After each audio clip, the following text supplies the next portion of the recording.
22/7/1996 દંતાલી આશ્રમમાં સ્વામી સચ્ચિદાનંદજીનું તુલસી રામાયણ ઉપર પ્રવચન.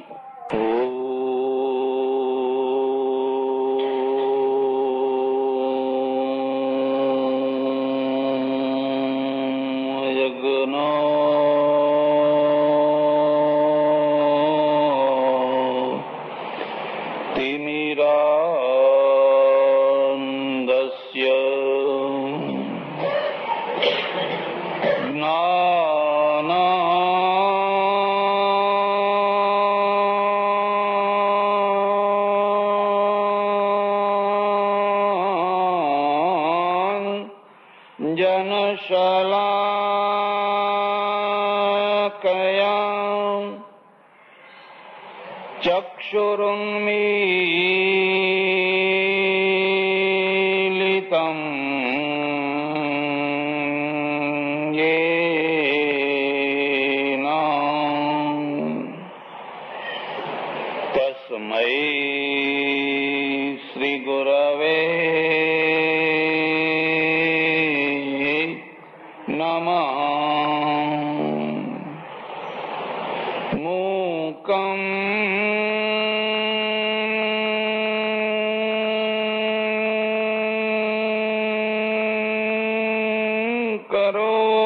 કરોતિ વાચાલં પંગું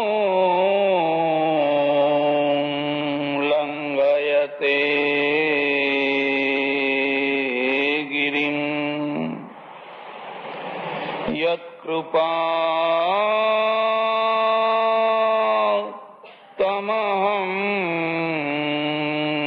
વંદે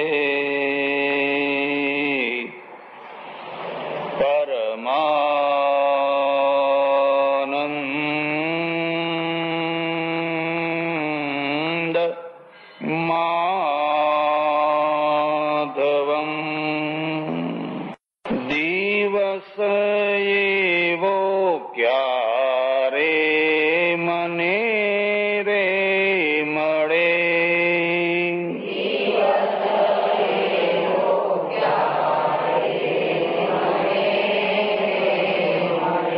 દિવસ એવો ક્યારે મને રે મળે,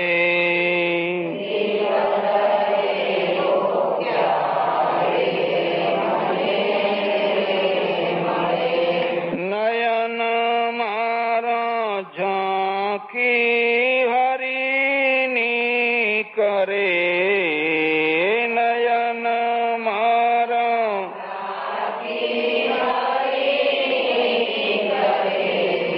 દિવસ એવો ક્યારે મને રે મળે,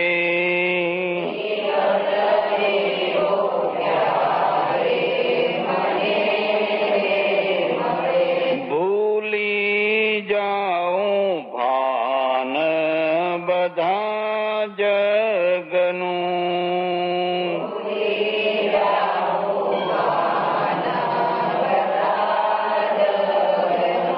મૂકી દઈને માન આતન માનનું,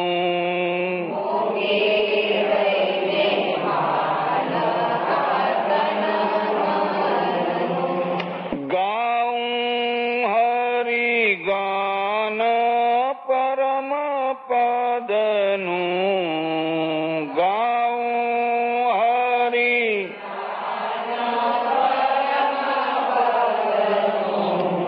દિવસ એવો ક્યારે મને રે મળે,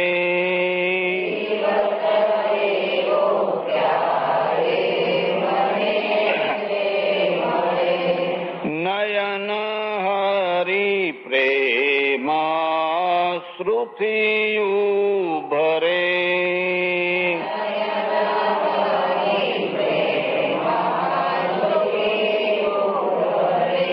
હૃદય ગંગા નિર્મળ થઈ ઉછળે.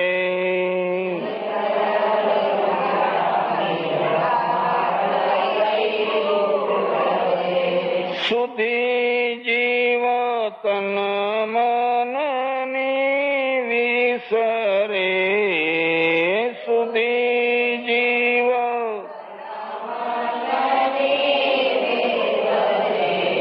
દિવસ એવો ક્યારે મને રે મળે.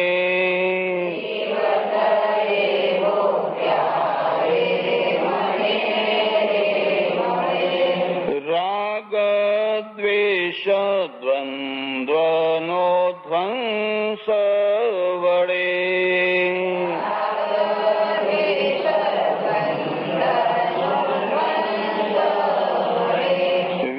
વિક્ષેપોના વાદળા દૂર હટે.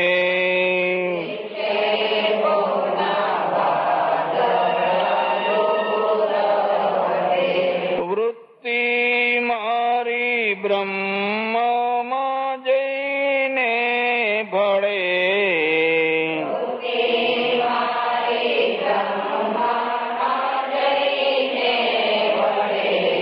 દિવસ એવો ક્યારે મને રે મળે.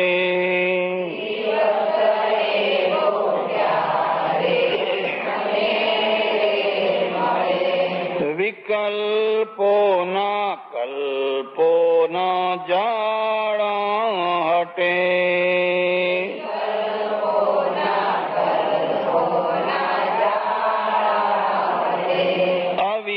અવિદ્યાની અંતર ગ્રંથિ છૂટે.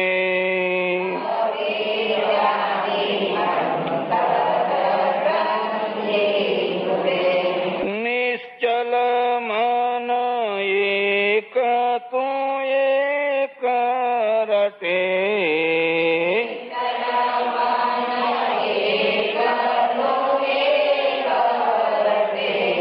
દિવસ એવો ક્યારે મને રે મળે.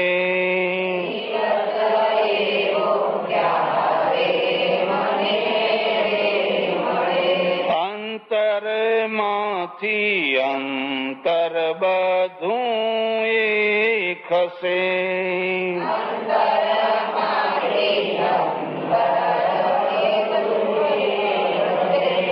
જાગે જ્યોત જ્ઞાન અખંડ લસે.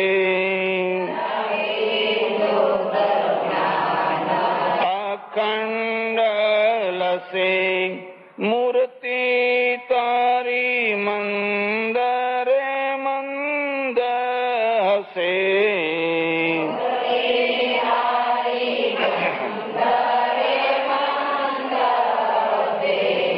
દિવસ એવો ક્યારે મને રે મળે.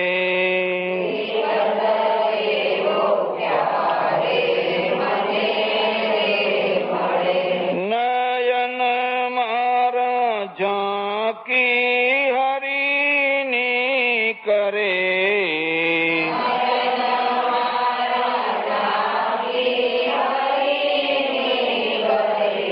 દિવસ એવો ક્યારે મને રે મળે.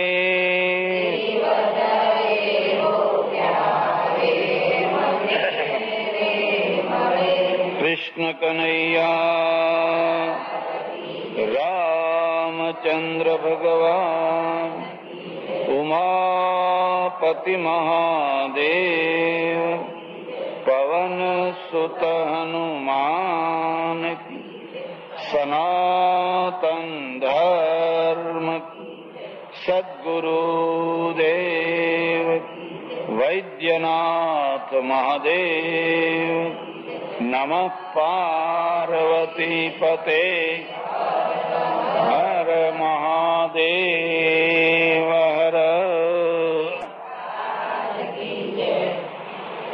સંત શિરોમણી ગોસ્વામી તુલસીદાસ વિરચિત રામચરિત માનસની કથાના પ્રસંગોમાં આપણા સૌના જીવનના કથાના પ્રસંગો ચાલી રહ્યા. સંત શિરોમણી ગોસ્વામી તુલસીદાસ વિરચિત રામચરિત માનસની કથાના પ્રસંગોમાં આપણા સૌના જીવનના કથાના પ્રસંગો ચાલી રહ્યા. 3 શબ્દોને યાદ રાખજો. લખવા હોય તો લખી લેજો. પહેલો શબ્દ છે વાસ્તવવાદ, બીજો શબ્દ છે અર્થવાદ, ત્રીજો શબ્દ છે કલ્પનાવાદ. આ 3 શબ્દોના ભેદને જો બરાબર સમજમાં આવે તો પુરાણો અને મહાકાવ્યોની ઘણી કથાઓ, ઘણી ઘટનાઓ આપોઆપ સમજમાં આવી જાય. વાસ્તવવાદ એટલે શું? જે ચીજ જેવી હોય, જે વસ્તુ જેવી હોય, એ ચીજને, એ વસ્તુને એવા જ રૂપમાં બોલવી, બોલાવવી, સમજવી, સમજાવવી, એનું નામ વાસ્તવવાદ છે.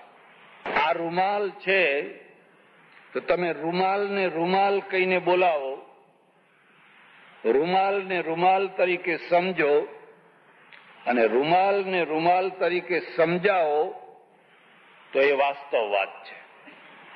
જે છે, જેવું છે, એને એ જ રૂપમાં, એવા જ રૂપમાં સમજવું, સમજાવવું, બોલવું, બોલાવવું, એને વાસ્તવવાદ કહેવાય છે. પછી એક અર્થવાદ હોય છે. અર્થવાદનો અર્થ થાય છે નિંદા સ્તુત્યાત્મકમ વાક્યમ અર્થવાદ, જેમાં વસ્તુની ખૂબ નિંદા કરવામાં આવી હોય અથવા વસ્તુની ખૂબ પ્રશંસા કરવામાં આવી હોય. આ રૂમાલ એ વાસ્તવવાદ છે, આ રૂમાલ છે. પણ એને એકદમ નીચી કક્ષાએ લઈ જઈને બોલવામાં આવે, ચીંથરું, એની એકદમ નિંદા કરવામાં આવે તો એને અર્થવાદ કહેવાય. અથવા એના એકદમ વખાણ કરવામાં આવે. એ વાસ્તવિકમાં જે કંઈ હોય એના કરતા એને ખૂબ વધારીને ઊંચી વાત કરીને કહેવામાં આવે. કાં તો આ છેડાની હોય, કાં તો આ છેડાની હોય, એને અર્થવાદ કહેવાય.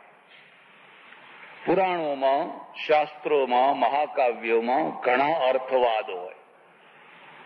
અર્થવાદનો એક નમૂનો તમને આપીશ, તમને ખ્યાલ આવે. માનો કે કોઈ વૈદ્યરાજ છે અને એમણે હાજમા હજમ ચૂર્ણ બનાવ્યું. એ ખાવાથી તમારી હજમ શક્તિ વધી જાય એવું કોઈ ચૂર્ણ બનાવ્યું. પણ જાહેર ખબર આપી, એના વખાણ કર્યા કે આ ચૂરણની અંદર એટલી શક્તિ છે કે એક મુઠ્ઠી ભરીને જો પહાડ ઉપર નાખ્યું હોય તો પહાડ પણ ઓગળીને પાણી થઈ જાય. ખરેખર મુઠ્ઠી ભરીને પહાડ ઉપર નાખો તો પહાડ ઓગળી જાય ખરો? અને જો એ ચૂરણ નાખવાથી પહાડ ઓગળી જાય તો તમારા આંતરડાની શું દશા થાય? અંદર પડેલા અનાજનું તો જે થવું હોય એ થાય, પણ આંતરડાની શું દશા થાય? આનો અર્થ શું છે કે વધારે પડતું, વધારીને વાત કરવામાં, વખાણ કરવામાં આવ્યા છે, વધારીને. દાખલા તરીકે આપણે કોઈને કહીએ કે ભાઈ આ તો પંજાબ કેસરી છે. હવે પંજાબ કેસરી છે એટલે કઈ એમને સિંહ જેવા દાંત છે, સિંહ જેવું પૂંછડું છે, પણ સિંહમાં જે પરાક્રમ જેવા ગુણ છે એવા ગુણ આમાં છે. એમ શાસ્ત્રોમાં કે પુરાણોમાં ઘણીવાર વધારીને એટલી વધારીને વાત કરી હોય કે એને અર્થવાદ કહેવાય. કે તમે ગંગાજળનું આચમન કરો તો તમારા આટલા જન્મના પાપ બળીને ખાક. આવું બનેલું. શિવ અને પાર્વતી બંને ગંગા કિનારે નીકળ્યા. હજારો ભક્તો ડૂબકીઓ મારી રહ્યા છે. આખી દુનિયામાં એક હિન્દુ ધર્મ જેવો છે જે નાવાથી પુણ્ય માને છે, નાવાથી પાપ બળવાનું માને છે.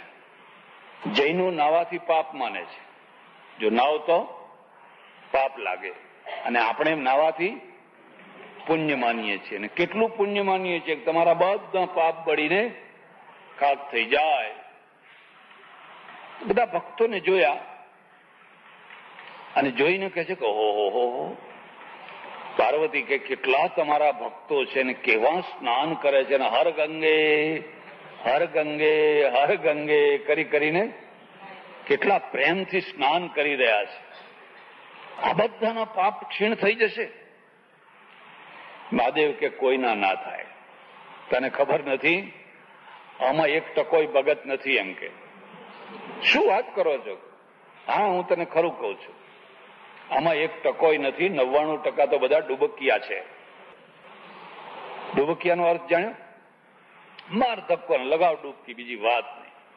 બીજા જેનું જે થવું હોય એ કેવી રીતે એક કામ કરતું એમ કે જો કે હું કરડો બ્રાહ્મણ થઈને બીમાર થઈને પડું છું અને તું બ્રાહ્મણી થઈ અને મને લઈને બેસ, અને હું મળદું થઈને પડું છું, અને પછી પૂમો પાડ કે જેના એક પણ પાપ બાકી ના રહ્યું હોય એ મારા પતિને એક પાણીનું આચમન કરાવે તો એ સજીવન થઈ જશે.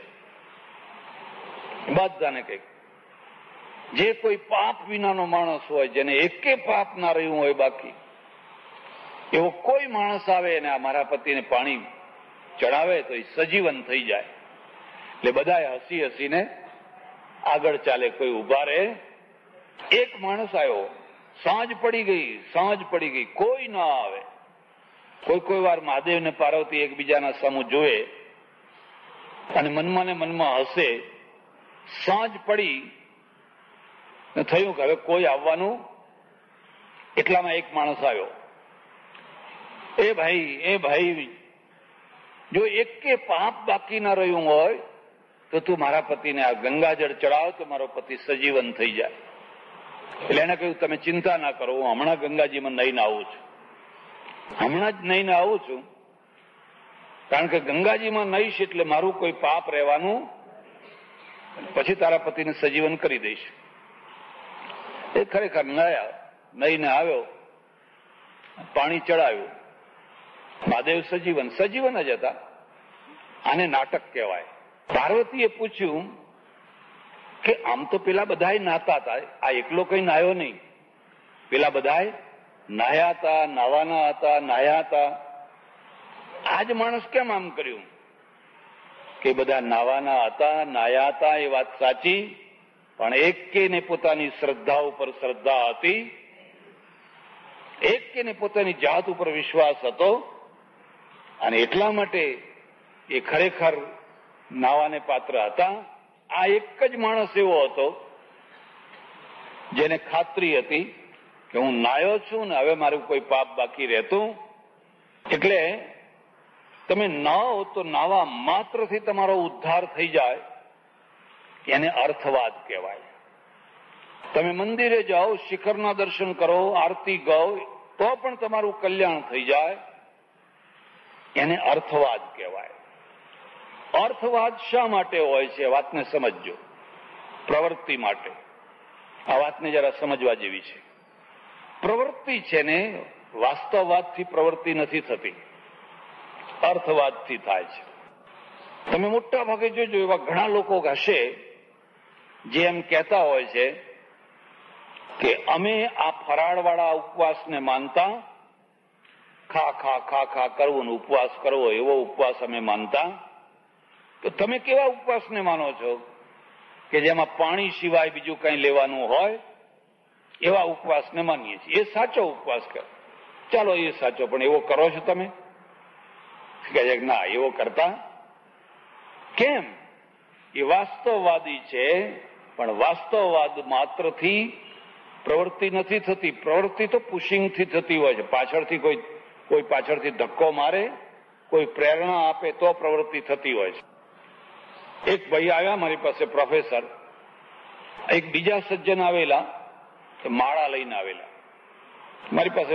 2-5 રૂપિયાની માળા હશે, મૂકી. હું તો માળા પહેરતો નથી, ઈચ્છતો પણ નથી. પછી એમના ગયા પછી પેલા પ્રોફેસર મને કહે છે હું કદી માળા ખરીદતો નથી. એ 5 રૂપિયાની માળા ખરીદવી એના કરતા 5 રૂપિયા કોઈ ગરીબના હાથમાં આપવા સારા. જો વાત સારી છે. પછી મેં પૂછ્યું, પ્રોફેસર તમે એવા માળામાંથી બચાવેલા કેટલા રૂપિયા ગરીબના હાથમાં મૂક્યા? 5 રૂપિયાની માળા બચાવીને જે 5 રૂપિયા બચ્યા એ કેટલા લોકોના હાથમાં મૂક્યા? કે એકે નહીં. આ માળાવાળો જ મૂકતો હશે. આજે 5 રૂપિયાની માળા લાવ્યો ને એ જ કોઈ ગરીબના હાથમાં 5 રૂપિયા મૂકતો હશે. કારણ શું છે કે જે પુશિંગથી એ માળા લાવ્યો ને એ જ પુશિંગથી એ 5 રૂપિયા કોઈને આપતો હશે. અર્થવાદ અને વાસ્તવવાદ આ બંનેમાં આટલો ફરક છે. વાસ્તવવાદમાં તમારી પાસે દલીલો હોય, તમારી પાસે યુક્તિઓ હોય, એ બધું બરાબર છે, પણ પ્રવૃત્તિ ના હોય. પ્રવૃત્તિ કેમ નથી થતી? કારણ કે પ્રવૃત્તિ માટે જે પુશિંગ થવું જોઈએ એ વાસ્તવવાદમાં થતું. અર્થવાદમાં શું, કાં તો અતિશય પ્રશંસા કરવામાં આવે, અતિશય પ્રશંસા. આટલું સ્તોત્ર જો આટલા ગીતાનો પાઠ કરો તો તમારા આમ થઈ જાય ને તેમ થઈ જાય ને ફલાણું થઈ જાય. એટલે લોકો એમ કે તુલસીનું પાન ખાવ તો આવું થાય, ફલાણું ચરણામૃત લો તો આમ થાય. આને અર્થવાદ કહેવાય. આ બધી જાહેર ખબરો અત્યારે મોટા ભાગે જે આવે છે ને એમાં અર્થવાદ થોડો ઘણો હોય જ છે. થોડો ઘણો બધી જાહેર ખબરોમાં તમે જુઓ તો અર્થવાદ હોય જ છે. પછી એક કલ્પનાવાદ આવે. આ ત્રીજી કક્ષા છે, એનું નામ છે કલ્પનાવાદ. કલ્પનાવાદ એને અંગ્રેજીમાં મિથ કે માઇથોલોજી કે મિથ કે. એમાં શું હોય કે નિંદાય ના હોય, સ્તુતિય ના હોય, પણ વસ્તુ છે ને વસ્તુને એવી અદભુત રીતે રાખી હોય કે વાસ્તવવાદ સાથે એનો મેળ ખાય. માનો કે દત્તાત્રેયને 3 માથા, ખરા કે નહીં? દત્તાત્રેયને 3 માથા. હવે 3 માથા હોય ખરા? અને 3 માથા વાળો માણસ કોઈ ગામમાં આવે તો લોકો ભેગા થઈને શું કરે? રાવણને 10 માથા. કોઈ વાર તો સામાન્ય વિચાર કરો કે ખરેખર રાવણને જો 10 માથા હોય તો એને પરણનારની દશા શું થાય? મંદોદરીની દશા શું થાય? 10 માથા છે. એ વિચાર જ નહીં કરવાનો. પણ આને શું કે છે? આને કલ્પનાવાદ કે છે, માઇથોલોજી છે, કલ્પનાવાદ કે છે. કુંભકર્ણ 6 મહિના ઊંઘે છે ને 6 મહિના જાગે છે.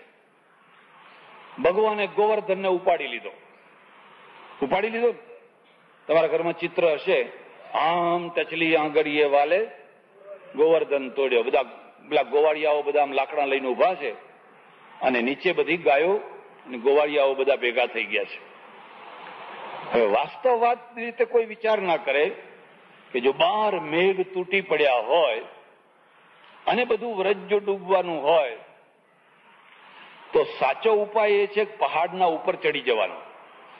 જેટલા ઊંચા ચડી જાઓ એટલા તમે બચી જાઓ. પહાડના ઉપર ચડતા નથી અને પહાડ ઊંચે કરીને પડેલા ખાડામાં બધા પૂરાય છે તો વહેલા મર્યા. તો પહાડ ઉપર જેટલું પાણી પડ્યું હોય એ બધું અંતે આવે. કોઈ વાર વિચાર કરો છો? પહાડ ટેકરા ઉપર ચડી જાઓ તો તમે બચી જાઓ. વરજને કહ્યું કોઈ દોડતા બધા ઉપર ચડી જાઓ, ગાયો બાયો બધું ઉપર લઈ લો, ભલે નીચે ગમે એટલો વરસાદ આવતો હોય. આ તો એવું ના કર્યું, ઉપર કરી દીધો આંગળીયા. એ તો ઉલટો. હવે કોઈ ટેબલ નથી કે આમ હાથ નાખીએ ઊંચો થઈ જાય.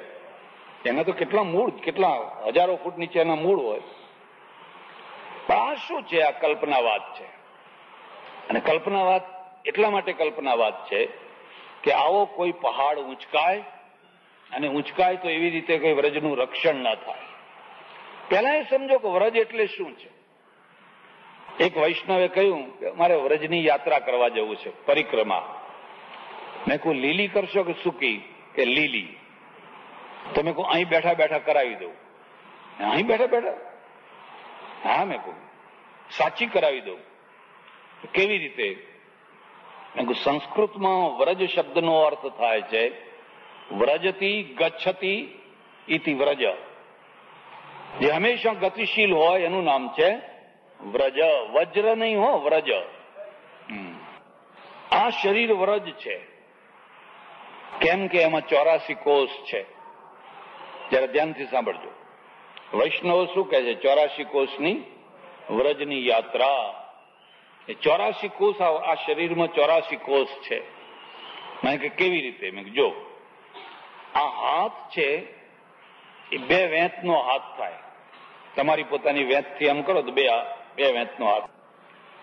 અને એક વેંત છે એને જો આંગળથી માપો તો કેટલા આંગળ થાય? 12. 4 ને 4 8 ને 4 12 થાય. હવે તમારું આખું શરીર છે એ 3.5 હાથનું છે. તમારા પોતાના હો 3.5 હાથનું લગભગ શરીર છે.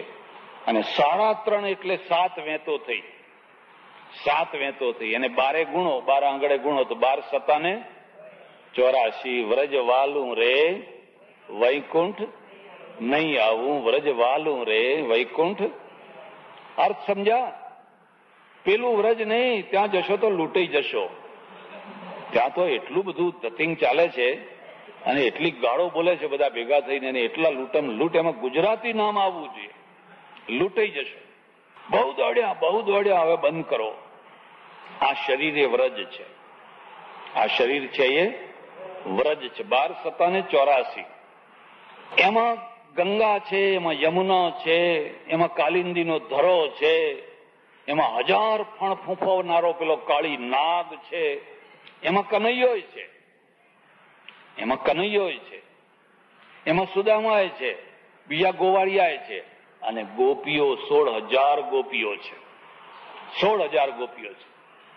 તમારી ઈચ્છા થાય તો મારું પુસ્તક છે કૃષ્ણ લીલા રહસ્ય, એ તમે વાંચજો તો તમને ખબર પડશે.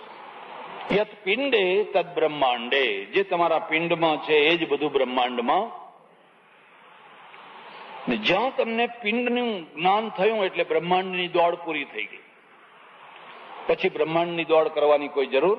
બ્રહ્માંડ તમારા અંદર આવી ગયું. એટલે આ જે શરીર છે, પેલા કહ્યું કે વ્રજ વાલું રે, મને જીવન વાલું લાગે છે. જીવનના પ્રત્યે કદી નફરત ના કરવી, જીવનના પ્રત્યે કદી ઘૃણા કરવી. મરી જવાના અને દોણી લઈને ચાલશે ને પછી પોખ મૂકશે ને પછી કોઈ ભેગું નહીં આવે ને. અરે ભેગું નથી આવતું એ જ સારું છે.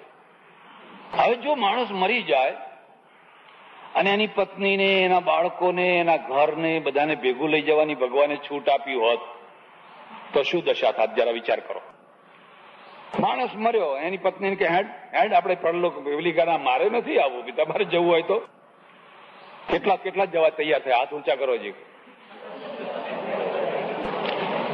નથી લઈ જવાતું એ જ સારું છે. અમે બધા લોકોને ડરાવીએ, અરે ઘરની નારી તો બારણે ઉભી રહેશે, એ પણ ભેગી આવવાની. પણ તું ક્યાં ભેગો જાય છે? પાછો એ મરી જાય તું ભેગો જાય છે? એની પત્ની મરી ગઈ હોય તો કે હું એના ભેગો જઉં. જે છે એ બરાબર છે. એ બારણે ઉભી રહે છે એ જ બરાબર છે. હવે એ સ્મશાન સુધી આવે અને કે મારે એમના ભેગું જવું છે તો કેટલી સ્ત્રીઓ જવા તૈયાર થાય? અને જવા તૈયાર થાય તો ઘરની દશા શું થાય? બીજી વાત જવા દો, પત્નીની વાત જવા દો. પણ ઘરમાં બધું રાચ રચેલું, બધું વસાવેલું હોય, સોનું ચાંદી દાગીના, ટીવી રેડિયો, ફલાણું. અને ડોસાને ખબર પડે, ડોસીને ખબર પડે કે હવે 2-3 દિવસમાં આપણે જવાના, હવે 2 દિવસથી વધારે કઢાય એવું લાગતું, અને બધું બાંધવા માંડે. એ પોટકું બધું બાંધવા માંડે, સોનાનું, ટીવીનું, ફલાણું. તો પેલી વહુ બાંધવા દે ખરી?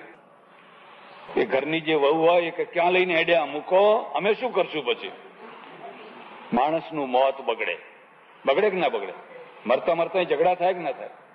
કશું કોઈ લઈ જવા દે નથી. લઈ જવાતું એ જ સારું છે.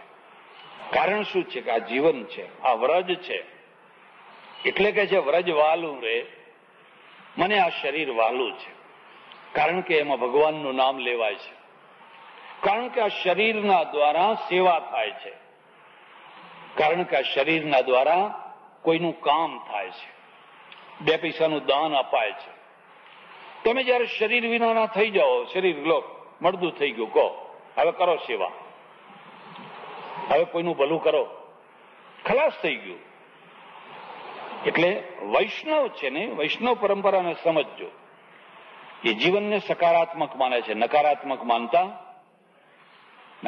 નથી માનતા. નકારાત્મક કોણ માને છે? જે લોકો આ લોકને મહત્વ આપી, આ લોકને મહત્વ ના આપીને પરલોકને મહત્વ આપે છે, પરલોક જ ખરો છે ને આ લોક તો બધું નરક છે, એવું જે વારંવાર લોકોને પંચિંગ કરતા હોય છે ને, એ લોકો જીવનને મહત્વ નથી આપતા. આ તો બધું નરક છે ને, બધા સ્વાર્થના સગા છે ને આવું. અરે દૂધપાક ખાશો તો એ વિષ્ટા થઈ જશે તો શું થાય? કહો, સોનું થઈ જાય, ચાંદી થઈ જાય, શું થાય? જે થાય છે એ જ બરાબર છે, એમાં કઈ ફેર કરી શકાય? વૈષ્ણવ પરંપરા જે આપણી ઋષિ પરંપરા છે, ઋષિ પરંપરામાં જીવનનો સ્વીકાર છે. હું 100 વર્ષ સુધી જીવું, શતમ જીવેમ શરદ, હું 100 વર્ષ સુધી જીવું અને સારું આરોગ્ય રાખીને જીવું, મારી આંખ, કાન, નાક બધું ઇન્દ્રિયો સારી રહે, 2 પૈસે સુખી હોઉં, મારે કોઈની પાસે લાંબો હાથ કરવો ન પડે, અદીના, એવી રીતે હું જીવન જીવું. જો આ સકારાત્મક જીવન છે. એટલે પેલા આ શરીરને વ્રજ કહ્યું છે અને 84 કોષ છે એટલે વ્રજ વાલું રે, વૈકુંઠ નહીં આવો. કે છે કેમ વૈકુંઠ નહીં આવો? એક બીજી વાત પણ સમજજો. બધાએ જે મોક્ષની કલ્પનાઓ કરી છે એ મોક્ષમાં આત્મા એકલો રહે છે, આત્મા સિવાય બીજું કઈ હોતું? હવે એકલા રહીને તમને જીવવું ગમે ખરું? તમારા રૂમમાં તો રહી જુઓ કેટલા ટાઈમે, તરત જ બારણે આવો, બારીએ આવો, કોઈ આવતા જતા માણસોને જુઓ, કોઈની સાથે વાત કરવા જોઈએ. અરે માણસને માણસ ક્યાં મળે છે? વાત કરનારું માણસ ક્યાં મળે છે? જે એકાકી માણસ છે, જે એકલું માણસ છે, પછી પુરુષ હોય કે સ્ત્રી હોય, તમે જુઓ તો ખરા એની દશા શું છે. અને જેના ઘરમાં 5, 8, 10 માણસો છે, એક છોકરું અહીં રમતું હોય, એક ખોળામાં રમતું હોય, એક પણે દોડતું હોય, 2 છોકરા 2 વહુઓ, ભર્યું ભર્યું ઘર હોય, વૈકુંઠ વાલું રે, એને કઈ મરવું ગમે? ભગવાનને કે હમણાં નહીં હો, મારે ઉતાવળ, આ પડોશનને લઈ જજો, એમ કે પડોશનને લઈ જજો, મારે ઉતાવળ. બન્યું એવું કે પટેલોનો મોહલ્લો અને કોઈ મરી ગયેલું, તો મર્યા પછી ગરુડ પુરાણ બેસાડેલું. હું તમને કહું છું, કદી ગરુડ પુરાણ ના બેસાડવું. ગીતા વાંચવી, ઉપનિષદ વાંચવા, પણ કદી ગરુડ પુરાણ બેસાડવું. એટલું ભયંકર બધું વર્ણન આવે, ડરી જાય માણસ. એ મહારાજ બિચારા ગરુડ પુરાણ વાંચે, એમાં યમરાજ વિકરાળ મોટા પાડા ઉપર બેસીને, યમરાજ પાડાની આવી આંખો, આવા યમરાજ કાળા મહેસ જેવા યમરાજ ને હાથમાં પાસ હોય, આમ લઈને નાખે એટલે 900 નાડી અને 72 કોઠામાંથી જીવને ખેંચે. એવા પેલો દુઃખી થાય, છટપટ, આવું બધું વર્ણન આવે. એમાં એ ડોશી બધા મોહલ્લાના આવીને બેસે, સાંભળે. એમાં એક ડોશી, 80-82 વર્ષના ડોશી, એ ઘરની બહાર સુઈ જાય. અને રાત્રે થયું એવું કે કોઈનું પાડું છૂટી ગયેલું ને, એટલે ડોશીના ખાટલા આગળ આવીને ઉભું રહ્યું. ડોશીની થોડીક આંખ ઉઘડીને પેલા યમરાજની વાત આવી ગઈ, એ આ તો પાડો આવ્યો. એમ એ પાડું હતું ને મોટું વિકરાળ દેખાવા લાગ્યું. પછી ઉપર કલ્પના, તમારા મગજની આ વિચારો મૂર્ત રૂપ, કલ્પના રૂપ ધારણ કરે. આ તો યમરાજ બેઠા છે અને આમ પાસો નાખવાની તૈયારી કરી રહ્યા છે. એટલે 82 વર્ષની ડોશી છે, એ કહે છે ના ના ના ના ના, હું નહીં. પેલા પડોશમાં પેલો છોકરો માદો પડ્યો, એને લઈ જાઓ. એમ પડોશમાં કોઈ 22 વર્ષનો છોકરો માદો પડેલો ને, તો તમારે લઈ જવું હોય તો એને લઈ જાઓ, એમ કે. બધાની આંખો ઉઘડી ગઈ. અરે માજી, આ શું કરો? ના, તમે જોયો ને, યમરાજ લેવા આવ્યો છે. ઘર ભૂલ્યો, મારે ક્યાં હજુ જવું છે? હું તો હજુ હારી છું. પેલો છોકરો માદો પડ્યો છે, એને લઈ જવો હોય તો વ્રજવાલું રે, વૈકુંઠ નહીં આવું. વ્રજવાલું રે, આ વ્રજ છે, આ શરીર છે. આપણને બધાને શરીર ગમે છે, શરીર વાલું છે. એ આરોગ્ય વાળું રહે, એ સુંદર દેખાય, એ સ્વસ્થ રહે, એના બધા અંગો બરાબર કામ કરે, બસ એનું નામ છે વ્રજ છે. અને એટલે અહીંયા બતાવવામાં આવ્યું કે ભાઈ વ્રજ છે એ પેલી જે કલ્પના છે એ કલ્પના છે, એની વાસ્તવિકતા જુદી વસ્તુ છે, એની આખી વાસ્તવિકતા જુદી છે. ભગવાનને 16,000 રાણીઓ હતી, 16,000 ગોપીઓ.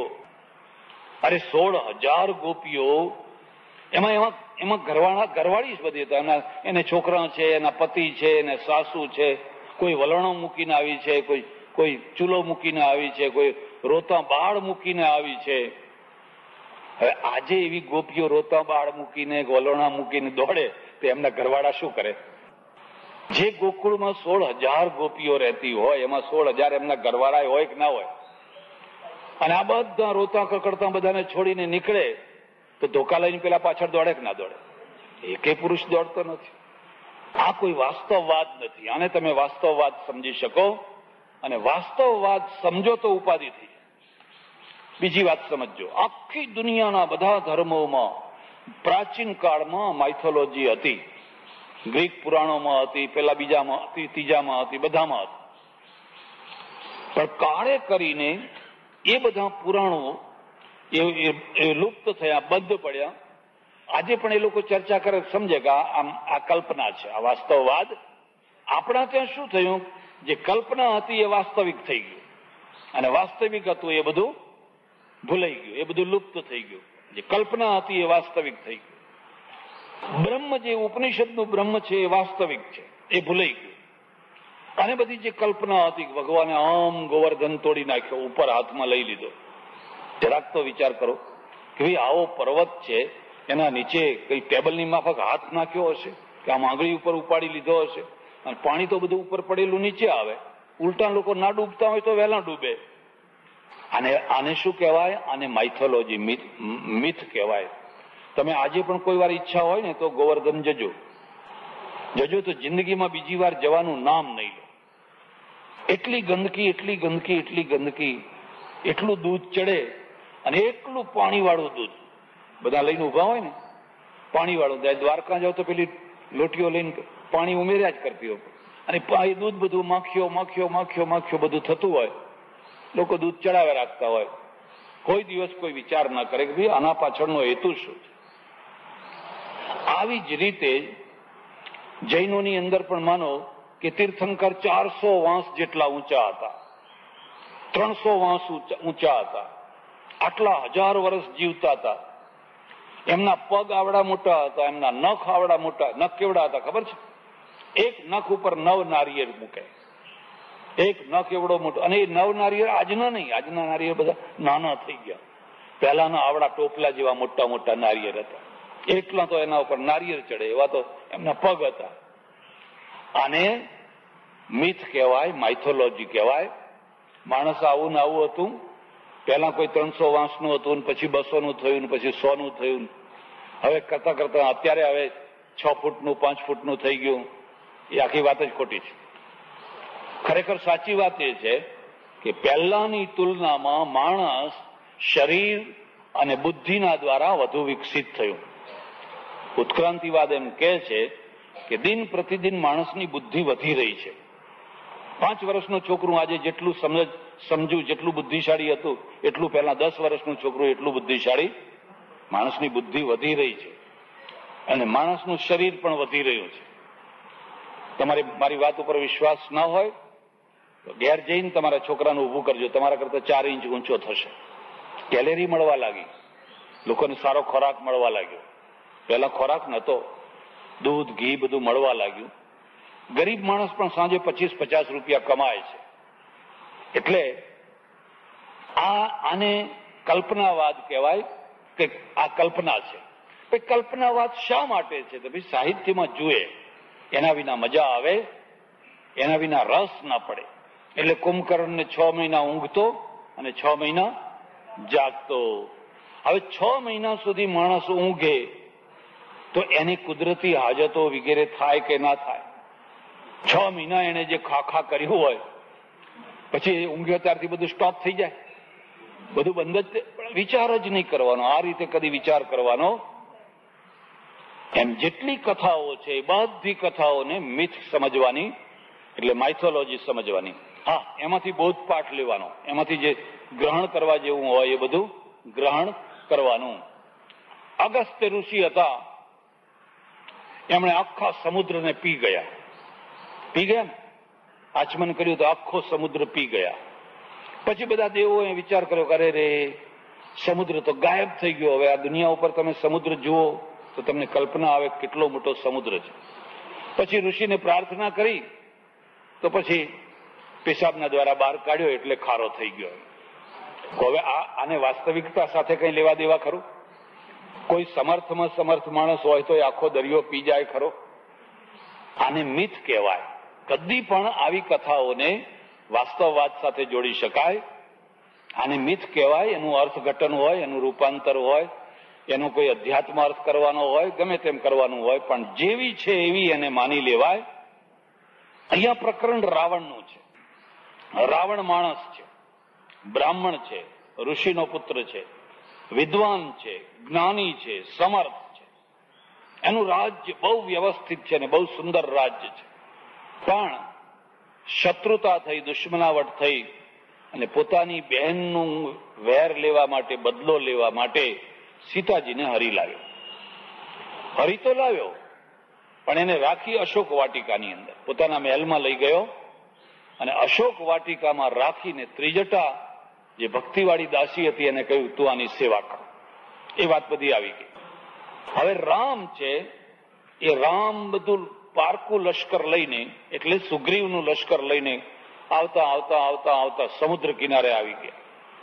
આ બાજુ રાવણને ખબર પડી કે હો રામ તો ઠેઠ અહીં દરિયા કિનારે આવી ગયા, એટલે ખળભળાટ મચ્યો. એક બીજી વાત જરા સમજવા જેવી છે. રાવણ જયારે સીતાજીને લઈ આવ્યો, એક પણ માણસ એવું ના નીકળ્યું કે જેને એમ કહ્યું હોય કે તમે સારું કર્યું. એક પણ માણસ એવું ના નીકળ્યું. મંદોદરીએ કહ્યું, અરે અરે અરે, તમે આ શું કર્યું? આ પરસ્ત્રીનું હરણ કર્યું, જાઓ પાછી આપી આવો, તમારાથી આવું ના થાય. વિભીષણે કહ્યું, ઇન્દ્રજીતે કહ્યું, મંત્રીએ કહ્યું, કુંભકર્ણે કહ્યું, બધાએ કહ્યું. હવે જરા વિચાર કરો કે જે રાજ્યની અંદર આટલા બધા સાચી વાત કહેનારા માણસો હોય અને બધા માણસોની વાત રાવણે સાંભળી, પણ પોતાની હઠ છોડી, પોતાની હઠ ના છોડી. આ બીજા શબ્દને સમજજો. એક હઠ હોય ને એક મક્કમતા હોય. મક્કમતા ગુણ છે અને હઠ એ મોટો દોષ છે. બેમાં ફરક છે, બંનેમાં ફરક છે. જરા વાત કહીશ જરા, એટલે તમને ખ્યાલ આવશે. વાણિયો હતો, વાણિયો જુવાન છોકરો, કશું કમાય નહીં, મા વિધવા, મા બિચારી બહુ દુખી, દુખે ઉછેરીને મોટો કર્યો. ઓહો, ખેડૂત છે ને, આખા ઉનાળામાં જમીન ખેડ ખેડ ખેડ ખેડ કરે અને ચોમાસાના વરસતા વરસાદમાં ઢીચણ કાદવની અંદર જઈને જમીનની અંદર બધું જે કઈ ખેતીનું કામ કરવાનું હોય એ બધું કરે. એના શરીર ઉપર વરસાદ પડે, કાદવ થાય, બધા દુઃખ સહન કરે, કાંટા, એરું, ઝાંઝર. પણ જયારે એ જમીનમાંથી પાક ફળવાનો ટાઈમ આવે અને એમાંથી એક દાણો ના પાકે તો ખેડૂતને કેટલું દુઃખ થાય. એ તો ગીતાએ કહ્યું, ફળની આશા ના રાખ, ફળની આશા ના રાખ. પણ ફળની આશા વિના કોઈ કામ કરે?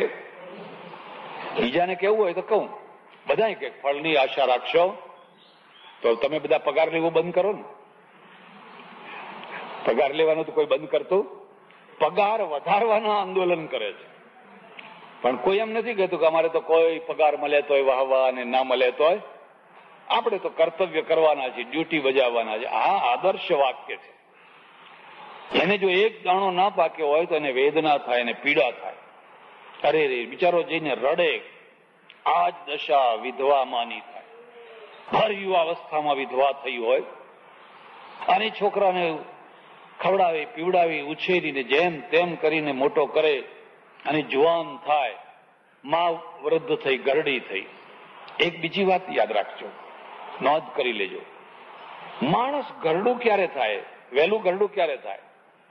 જયારે એના ઉપર બહુ દુઃખ પડે ત્યારે. બહુ દુઃખિયું માણસ બહુ જલ્દી ગરડું થાય. અને જો એના ઉપર દુઃખ ના પડ્યું હોય તો એનું ગળપણ 10 વર્ષ પછી આવે. પણ જયારે જુઓ ત્યારે દુખિયારું દુખિયારું દુખિયારું દુખિયારું, બહુ જલ્દી એને ગળપણ આવી જાય, એમાં ગરડી થઈ જાય. હવે છોકરો કશું કમાય નહીં, 2 પૈસા લાવે નહીં. એક બીજી વાત પણ યાદ રાખજો, જે જુવાન માણસો કમાતા ના હોય ને એમનો ખોરાક ડબલ હોય.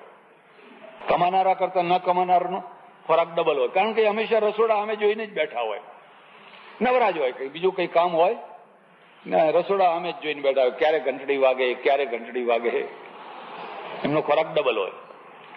અને જે ગાય દૂધણી ના હોય આને બહુ દુઃખ થાય, બેટા મેં તને આટલો ઉછેર્યો, આટલો ભણાવ્યો, આમ કર્યું, તું 2 પૈસા કમાતો નથી. એક દિવસ એને લાગી આવ્યું, બસ હવે હું જઈશ બહાર કમાવા જઈશ, એમ કે તૈયાર થઈ ગયો. એટલે માએ છે એને થોડોક સમજાયો, બોધપાઠ આપ્યો, થોડા પૈસા આપ્યા, રસ્તામાં ખાવા માટેની સુખડી આપી.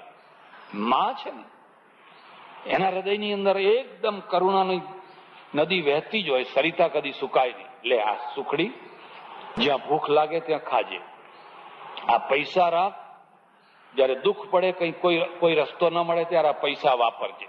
અને જો બેટા ગમે તેમ ચાલ ચાલ ચાલ ચાલ ના કરીશ, જ્યાં રાત પડે ત્યાં વાસો રહેજે, જ્યાં રાત પડે ને ત્યાં વાસો રહેજે, અને કોઈ દિવસ જુઠ્ઠું ના બોલીશ, જે હોય સાચું કહી દેવું. આવું બધું થોડુંક બોધપાઠ આપીને એને વિદાય કર્યો. હવે છોકરો ચાલ્યો ચાલ્યો ચાલ્યો ચાલ્યો અને એક ખેતરમાંથી રસ્તો જાય, એટલે કોઈ ઢોરું ના પેસી જાય એટલા માટે આમ ખોડી બારું આમ કરેલું પેલું હોય ને, એક પગ પેલી તરફ ને એક પગ આગળ, દિવસ આચમ્યો ને પેલા જોયું, માએ કહ્યું છે કે રાત પડે ત્યાં વાસો રહેવું. હવે આપણે અહીં જ વાસો રહેવાના. આને વેદિયા કહેવાય. આનું નામ શું કહેવાય? વાક્યને પકડી લે, તો વાક્યના ભાવાર્થને સમજે. રાત પડે ત્યાં વાસો રહેવો એટલે કોઈ ગામમાં, કોઈ ઘરમાં, કોઈ મકાનમાં એમ વાસો રહેવાનો, એવું નહીં ભાઈ અહીં જ પકડી લીધું, હવે ત્યાં જઈ તો ઉભો થઈ ગયો. આખી રાત ઉભો રહ્યો, 12-1 વાગ્યા હશે ને ચોર નીકળ્યા, કારણ રસ્તો એ જ. એટલે કે કોણ છે? તો કે માણસ છું. આપડા જેવો ચોર જ લાગે છે. કે ના ના હું ચોર નથી, હું તો શાહુકારનો વાણિયાનો દીકરો છું. શું છે તારી પાસે? એટલે તરત જ કહ્યું, કોઈની આગળ જુઠ્ઠું બોલવું. અરે આની પાસે ભિખારી, આ તો ગાડા જેવું, આના પાસે કઈ નહીં હોય, જવા દો એમ. અરે હોય કે તમારા પાસે નહીં હોય, મારી પાસે મારી માના આપેલા પૈસા રહ્યા. એટલે પેલા ચોરોએ પૈસા, માએ ઉપદેશ સાચો આપ્યો છે, પણ આ વેદિયાએ શું કર્યું કે જે હતું એ શબ્દમાં જ એને પકડી લીધો. એટલે ચોર છે એ ચોરે કઈક તું આગો ખસ અહીંથી, અમને જવા દે. એ ચોર તો પછી ત્યાંથી આગા ખસ્યા. માએ એક વાત કહેલી કે જો બેટા કોઈનો વનોવાજો કરવો, વનોવાજો એટલે કામ કરવું, જો કામ કરીશ તો વાલો લાગીશ, કામ નહીં કરે તો વાલો લાગીશ. સવાર થયું અને જોયું તો આખી જુવારનું ખેતર બધું ઉભેલું, કણસલા આવી ગયેલા અને લીલી છમ જુવાર ઉગેલી. એટલે આ માણસ ફરતો ફરતો ફરતો પેલા માછડે પહોંચી ગયો અને તરત જ માનું વાક્ય યાદ આવ્યું કે કોઈનું કામ કરવું, કોઈનો વનોવાજો. તો ત્યાં એક ખોસેલું દાંતરડું લીધું હાથમાં અને જે જ્વાર વાઢવા માંડ્યો ને 9-10 વાગતા વાગતા આખું ખેતર વાળી નાખ્યું, બધું ઢગલો કરી નાખ્યું. 10 વાગે પેલો ખેતર આવ્યો, ખેડૂત આવ્યો, એને જોયું કે અરે આ કોણ દુશ્મન આવ્યો છે, તો મારું આખું ખેતર વાળી નાખ્યું. અને આ ભાઈ તો આમ છાતી કાઢીને બેઠેલા, હમણાં મને કેટલા અભિનંદન આપશે, કેટલું મારું કામ કર્યું. એટલે કે આ કોને વાળ્યું? કે મેં વાળ્યું. કે એવો જોડવા માંડ્યો, અરે અરે મારી નાખ્યો. માણ ચૂપ રહ્યો. કેમ? કે મારી માએ કહેલું કે આવું નહીં કરવાનું. ત્યારે શું કરવાનું? તો કે આવું કોઈ ખેતર હોય તો ચકલા બેઠા હોય તે ચકલા ઉડાડવાના, બધાને હો હો કરીને ચકલા ઉડાડવાના. હવે એ આગળ નીકળ્યો. પારધીઓએ જાળ બિછાવેલી, દાણા નાખેલા અને પારધીઓએ જાળ બિછાવેલી ને બધા ઘણા ચકલા એમાં આવેલા ને આ જઈને પહોંચ્યો ને હો હો કર્યું, બધા ચકલા ઉડી ગયા. એટલે પેલા પારધીઓ દોડતા આવ્યા, અમારા ચકલા બધા ઉડાડી નાખ્યા. પણ તો હું શું કરું એમ કે પેલા મને શીખવાડ્યું હતું કે આવું હોય તો ચકલા બધા ટોવાના, એમ કે ઉડી જાય, ખેતર સારું રહે. તો હું શું કરું? તમે કહો એ કરું. તારે એમ કહેવાનું કે એક પડ્યું એવું બીજું પડો, બીજું પડ્યું એવું ત્રીજું પડો ઝાડમાં, ત્રીજું પડ્યું એવું ચોથું પડો, ચોથું પડ્યું એવું પાંચમું પડો. સારું કેમ કહીશ. હવે આગળ ચાલ્યા, એક ગામનો કુવો, કુવામાં પડેલું માણસ, આખું ગામ ભેગું થયેલું. કોઈનો જવાન છોકરો અંદર પડી ગયેલો, એટલે આજે એને કહે છે એક પડ્યું એવું બીજું પડો, બીજું પડ્યું એવું ત્રીજું પડો, ત્રીજું પડ્યું એવું ચોથું પડો. એટલે બધા એને મારવા માંડ્યા.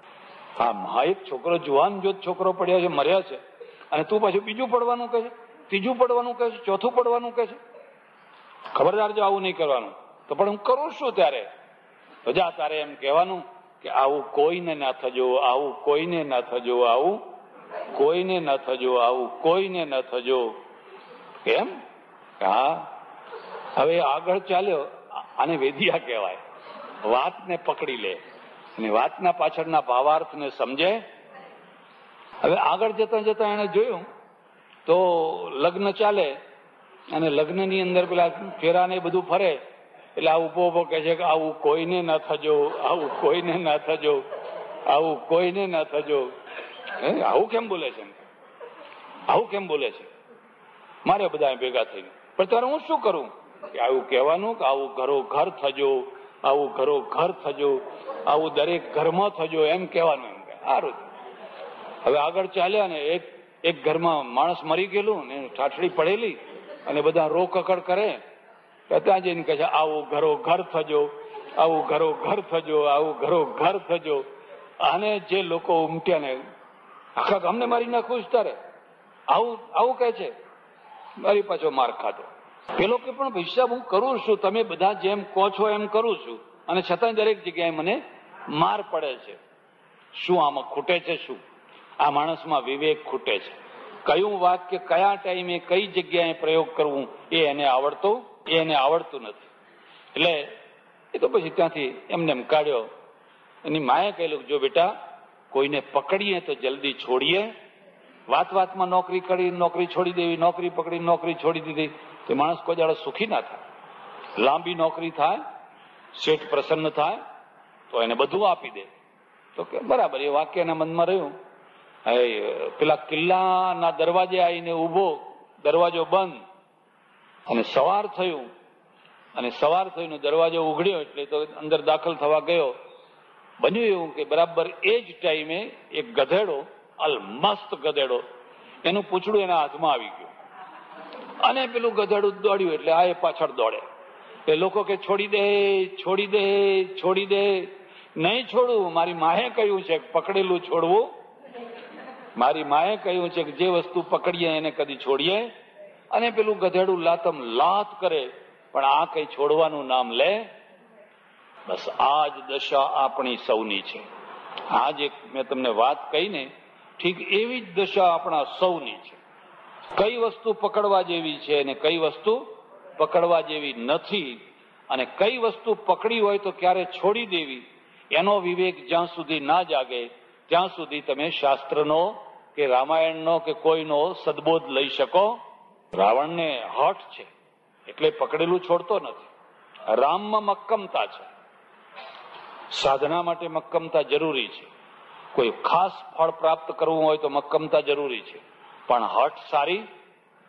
બેનો ભેદ શું છે? જેમાં તમારા સ્વજનો, તમારા મિત્રો, તમારા સારા માણસો તમને સમજાવે કે આ ખોટું થઈ રહ્યું છે અને તમે પોતે પણ સમજો, તમને પોતાને પણ એમ ખ્યાલ થાય કે આ વસ્તુ સારી થઈ હતી, પણ છતાં તમે કહો ના હવે હું આ પકડેલું છોડવાનો, એને હઠ કહેવાય. રાવણ હઠીલો છે, રામ મક્કમ છે. એટલે ઘણા બધા ભેગા થઈને રાવણને સમજાવે છે પણ રાવણ સમજતો હઠ છે, પકડેલું છોડતો. હવે એમાં બન્યું એવું કે બીજા બધાની વાત તો થોડી થોડી થોડી થોડી ચાલી, પણ વિભીષણે એને વધારે પડતું સમજાવવા માંડ્યો. વિભીષણે કહ્યું અરે આ બરાબર નહીં, આ બરાબર નહીં, આ બરાબર નહીં, આમ બરાબર નહીં. સીતાજીને પાછી આપી આવો, આમ કરો તેમ કરો. અને રાવણને ક્રોધ ચડ્યો અને ક્રોધ ચડ્યો એટલે એના સિંહાસન ઉપરથી ઉભા થઈ અને ભરી સભામાં વિભીષણને લાત મારી. દુષ્ટ, નીચ, તું મને ઉપદેશ આપે છે નાનો ભાઈ થઈને? તારા કરતા મારામાં વધારે બુદ્ધિ છે. તું મારું ખાય છે, મારામાં રહે છે અને ગુણ પેલા દુશ્મનના ગાય છે. રામ તો આવા છે ને રામ આવા છે ને રામ ફલાણા છે ને એવી બધી તું દુશ્મનોના વખાણ કરે છે. જા મારા રાજ્યમાંથી નીકળી જા. અત્યારે ને અત્યારે મારા રાજ્યમાંથી નીકળી જા. અત્યારે ને અત્યારે મારા રાજ્યમાંથી નીકળી જા. વિભીષણને દેશ નિકાલ કર્યો. હવે વિભીષણે ક્યાં જવું? વિભીષણ છે ને એ ત્યાંથી નીકળ્યો, સીધો આવ્યો રામના કેમ્પમાં, છાવણીમાં. જ્યારે કોઈનું ભૂંડું થવાનું હોય ત્યારે આ એની પહેલી નિશાની છે કે એના શત્રુઓને બળ વધે એવા પગલા એ ભરવા માંડે. પોતાનું બળ ખૂટે અને દુશ્મનોના બળ વધે એવા એ ખોટા પગલા લેવા માંડે. રાવણને એમ ખાતરી હોય કે આ વિભીષણ મારો નથી, તો પણ એને દેશ નિકાલ ન કરવો જોઈએ, એને નજર કેદ કરવો જોઈએ, એને રાખી મૂકો. આ તો કર્યો એટલે જઈને પેલામાં ભળી ગયો. તો એ સમાચાર આપ્યા કે ભાઈ લંકામાંથી કોઈ માણસ આવી રહ્યો છે, કોઈ ગુપ્તચર ન હોય, કોઈ જાસૂસ ન હોય, કોઈ કંઈક લાભ કરવા ના આવતો હોય. એટલે બધા વાંદરા તૈયાર થઈ ગયા, બધા તૈયાર થઈ ગયા. રામ કે છે ઉતાવળ ના કરો, એકલો માણસ કદી પણ નુકસાન કરવા આવે નહીં. જો એ મારો શરણાગત હોય તો મારી એક નીતિ છે કે શરણે આવેલાને હું ત્યાગતો, માટે એને ખુશીથી આવવા દો, અને એ મારો શરણાગત હોય તો મારે એનો સ્વીકાર કરવો જોઈએ. પછી તો રાવણ વિભીષણને રામની પાસે લઈ ગયા. રાવણની બધી વાત કરી અને વિભીષણે કહ્યું હું તમારા શરણે આવ્યો છું, તમે મને તમારા ચરણે રાખો. એ જ ટાઈમે, બરાબર એ જ ટાઈમે રામ છે ને એ રામે કહ્યું ઓહો, આ તો મને સારામાં સારો મોકો મળી. બીજી તરફ શું છે કે લંકાના રાવણના મહેલ ઉપર વીજળી ચમકી રહી છે, વીજળી ચમક ચમક ચમક ચમક થઈ રહી છે. રામ વિભીષણને પૂછે છે કે અરે અરે અરે આ પેલી વીજળી ક્યાં ચમકે છે? કે મહારાજ એ વીજળી નથી ચમકતી, એ તો રાવણનો મહેલ છે, અને અગાસીમાં રાવણ બેઠો છે ને એના મુગટની અંદર જે હીરા જડેલા છે ને એટલા કિંમતી છે કે આમ જરાક આમ માથું આમ કરે ને એટલે વીજળી માફકે ચમકે છે, એના ચમકારા થઈ રહ્યા છે. ઓહો, આટલા કિંમતી હીરા છે કે હા.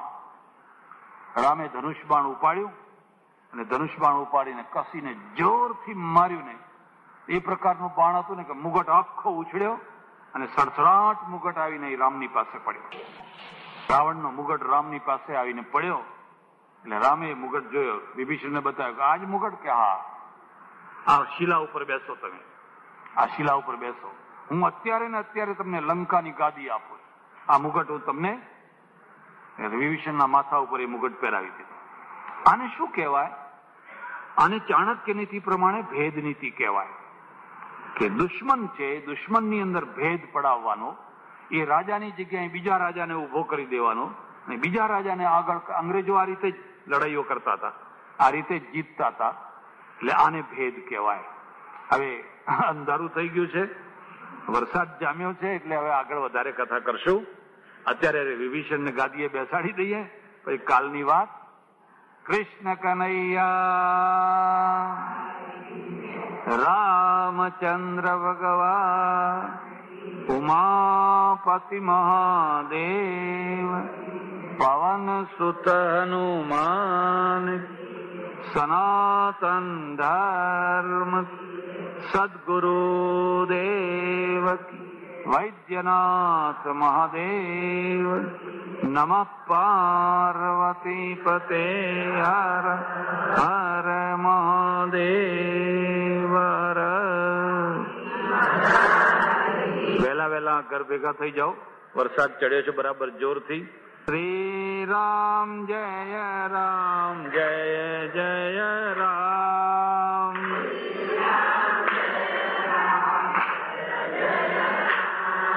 શ્રી રામ જય રામ જય જય રામ.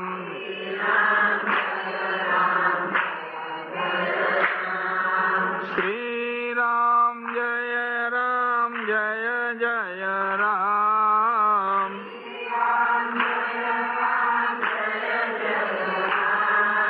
શ્રી રામ જય રામ જય જય રામ.